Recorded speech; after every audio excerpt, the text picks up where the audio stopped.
told you I'm not teaching you Brazilian Jiu-Jitsu or wrestling or whatever. I'm teaching you positions and getting you to stand back up again. That's all it's for. It's to break away, stand back up again.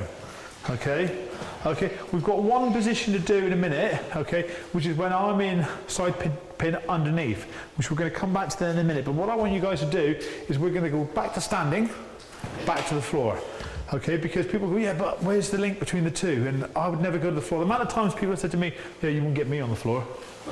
I'm like, really? Challenge accepted. Okay? Yeah, my little girl takes me down. All right?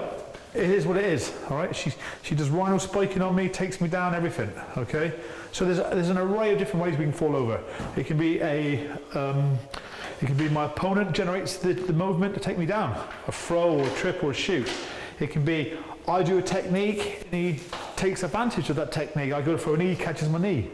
We fall over, okay? It can be that we're just clustering into each other and we fall over naturally because of the terrain, okay? It may be that I've had one too many and I'm not very stable. There's a million reasons why you could fall over. So when people say you would never fall over, or end up on the ground, that's a proper crock. Okay, a proper crock.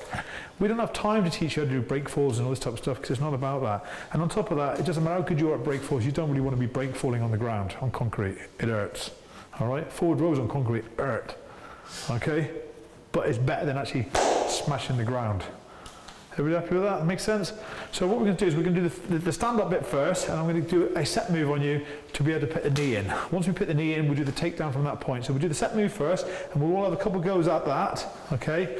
And what we'll do is Aaron will come at me, he'll come at me with the jab cross or whatever, and I'm just going to rhino, I'm going to spike him, I'm going to do eyes, neck, headbutt. All right, once we've got that position, he's like that, and that's when I'm going to throw the knee in.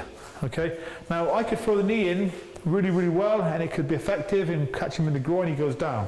Okay, but how do I know every knee I'm going to throw is going to be good? I don't know that. So why am I going to stand there and go, well, I don't need to learn this because I know I'm going to get him every time? That's the biggest pile of crock you could ever tell yourself. The only person you're lying to is yourself. Because at the end of the day, all the people around you that you're telling that you're that good to, they're not going to be there when it really kicks off. So then next time you see them with a face mashed up and all the rest of it, okay, you're going to say, what happened to you? Well, that stuff I was telling you didn't work. And I learned this from personal experience. I took a fight, okay, an MMA fight.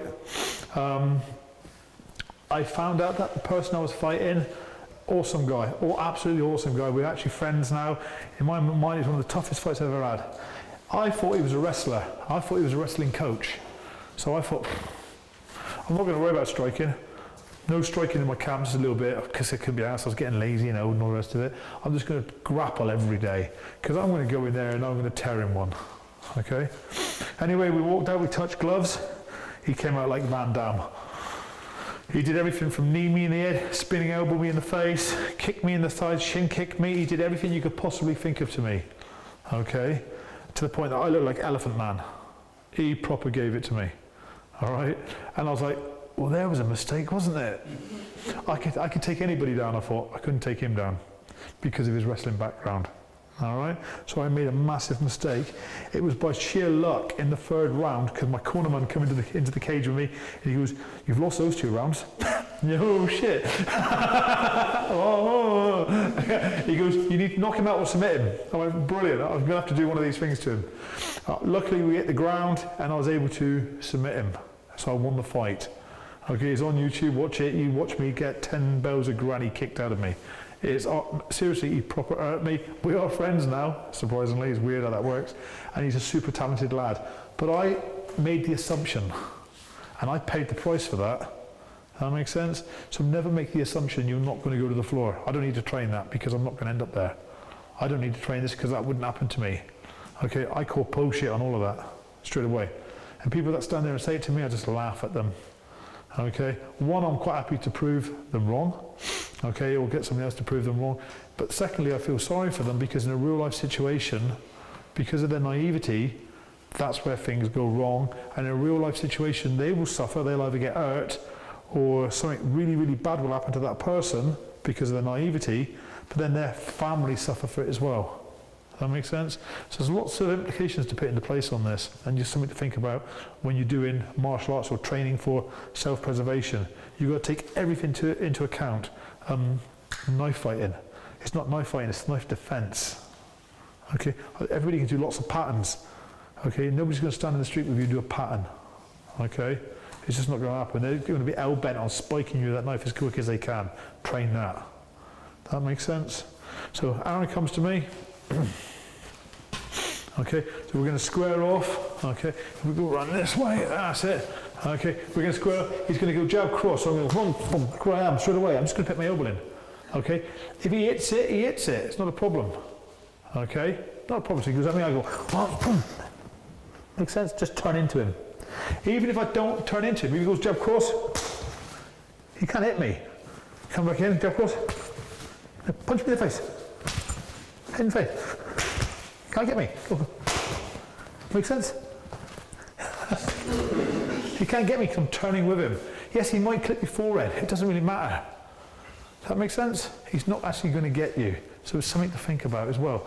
And all I'm doing is covering. I'm not starting the fight like this. Because now, if he's faster than me, okay, he's going to nail me. If he's deceptive, he's going to nail me. All right? We were talking about this. Aaron's been sparring. He's been going low eye. Okay? I'm staying like this. I'd rather take one in the belly than the head. Make sense? So I'm not going to be going. Okay? I'm just going to stay where I am. Keep nice and tight. Happy with that, guys? So he comes at me. I go, oh, boom. And all I want to do is spike him. It's not nice. Okay? Now I can spike him on that side, or I can spike him on this side. It doesn't matter which side you spike him, just spike him. Okay? It's all right, don't worry. Okay? Because then again, I go, one, spike him. That's where I want to be. Okay? So my fingers go into his eyes. Now I don't want to be stuck in there, like that. Okay? Rub. And what people do is they'll do this, and that, and then they do this. Okay? I want my hand to hack in the side of him. Okay, so he comes at me, I go 1, 2, oh, sorry, come at me again. So 1, 2, spike him, headbutt him, sorry. Okay, get that bit going. Okay guys, have a go.